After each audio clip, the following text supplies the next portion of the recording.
Apcast, que no te lo cuenten. Escúchalo. Bienvenidos a Ciencia y Saber.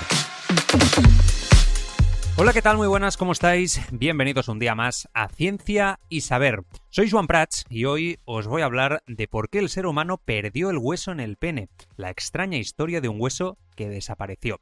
Pocos saben que, durante millones de años, los machos de casi todos los mamíferos, desde los chimpancés hasta los osos polares, han tenido un pequeño hueso en su pene llamado báculo. Este hueso, que puede ser tan diminuto como una astilla o tan largo como el de una morsa, que llega a medir más de 60 centímetros, cumple una función esencial: facilitar la cópula prolongada y asegurar la fecundación.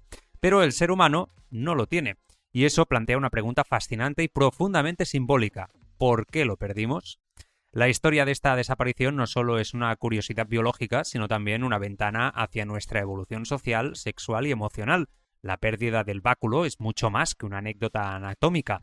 Es una pista sobre cómo cambiaron nuestras relaciones, cómo pasamos de la competencia brutal a la cooperación y cómo el amor se convirtió en una herramienta evolutiva tan poderosa como la fuerza física. En la mayoría de los mamíferos, el báculo actúa como una estructura de soporte que permite mantener la erección sin depender exclusivamente del flujo sanguíneo. Es una especie de mecanismo de seguridad natural que garantiza el apareamiento incluso en condiciones adversas.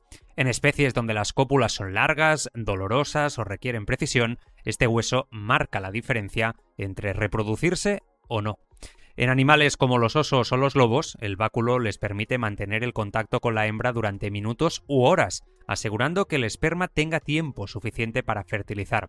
En algunos roedores, el báculo cambia de forma según la estación o el estado hormonal. En los primates, el tamaño del hueso varía enormemente. En los chimpancés mide apenas unos milímetros, pero en los orangutanes alcanza varios centímetros. En las morsas, gigantes del Ártico, puede ser tan largo como el antebrazo de un humano. No es casualidad que culturas antiguas lo usaran como símbolo de virilidad y poder. Los fósiles y restos arqueológicos muestran que los báculos existen desde hace más de 95 millones de años, lo que los convierte en una de las estructuras más antiguas y persistentes del reino animal.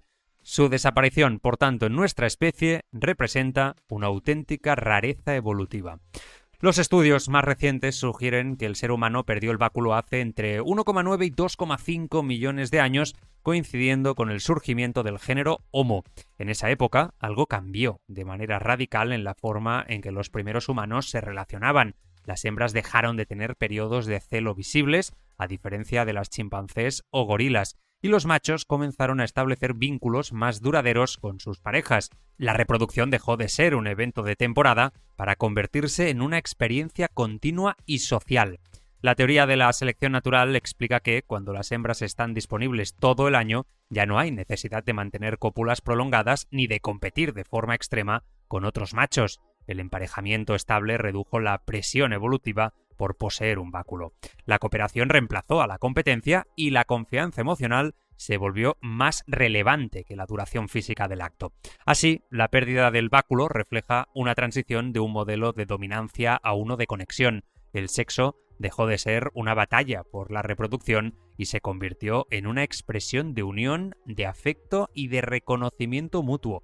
La evolución favoreció a aquellos machos capaces de establecer lazos, proteger a la pareja y colaborar en la crianza de las crías, asegurando así la supervivencia de la descendencia.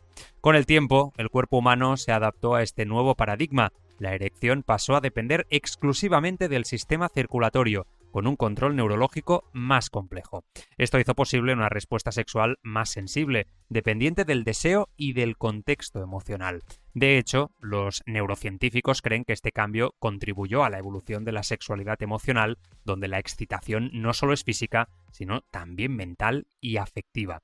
En cierto modo, podría decirse que la desaparición del báculo coincidió con el nacimiento del amor tal y como lo entendemos hoy. Mientras los demás animales continuaron anclados en el instinto, los humanos empezaron a encontrar placer y significado en el vínculo. El antropólogo Christopher Opie, de la Universidad College de London, sostiene que esta transformación fue decisiva. El sexo dejó de ser una herramienta para dominar y se convirtió en una forma de conectar. Perder el báculo fue ganar una razón para quedarse, dice metafóricamente uno de sus estudios. La intimidad pasó a depender del deseo, del compromiso y de la emoción compartida. El éxito reproductivo ya no residía en la duración del acto sexual, sino en la capacidad de mantener la pareja y criar juntos. En otras palabras, el amor se convirtió en el nuevo báculo invisible de la humanidad. El deseo también adquirió nuevas dimensiones. Las emociones, la ternura, el contacto visual o el afecto físico empezaron a jugar un papel crucial. El cuerpo dejó de actuar solo por instinto y el cerebro, esa fábrica de dopamina y oxitocina y serotonina, asumió el control. La evolución, en su ironía, reemplazó el hueso por química cerebral. Nuestros parientes más cercanos, los chimpancés y bonobos, aún conservan el báculo, aunque de tamaño minúsculo. Su presencia en ellos nos recuerda nuestro pasado común. Sin embargo, el hecho de que sea tan pequeño y apenas funcional sugiere que también están en el proceso de perderlo. En los bonobos, además, el sexo cumple una función social. Se utiliza para crear vínculos, reducir tensiones o evitar conflictos. Si la evolución continúa en esa dirección, tal vez ellos también pierdan el hueso algún día. En contraste, otros animales lo mantienen como herramienta esencial. Los perros tienen un báculo que les permite quedar anclados durante la cópula, asegurando la transferencia del esperma. En los murciélagos, su forma se ha asociado con la selección de pareja. Las hembras prefieren machos con báculos de determinada curvatura. Los leones marinos, por su parte, muestran que el tamaño del báculo puede estar relacionado con la jerarquía social. En cada especie, este hueso cuenta una historia distinta de adaptación y estrategia. La diversidad es tan amplia que algunos biólogos lo llaman el hueso de la evolución, desde el diminuto báculo de los ratones hasta los impresionantes báculos de los osos polares. Cada variación nos habla de cómo la naturaleza experimenta con la reproducción, y entre todas esas posibilidades, el ser humano eligió o fue elegido por la evolución para tomar otro camino. Perder el báculo no fue un accidente, fue una consecuencia natural de un cambio profundo en la forma de vivir. El cuerpo humano se volvió una extensión de la mente y la sexualidad una manifestación de la emoción. Nuestra erección, dependiente de factores psicológicos, del deseo y de la conexión con el otro, es un reflejo de lo complejo que nos hemos vuelto. Ningún otro animal necesita tanto la mente para amar. El báculo perdido es, entonces, una metáfora de nuestra humanidad. Renunciamos a un apoyo físico para confiar en uno invisible, la confianza, la empatía y la intimidad. Donde otros animales dependen del hueso, nosotros dependemos del afecto y del equilibrio emocional. Hemos cambiado la rigidez del instinto por la flexibilidad del sentimiento. Mañana más, Ciencia y Saber. Ciencia y Saber, una producción de Outcast.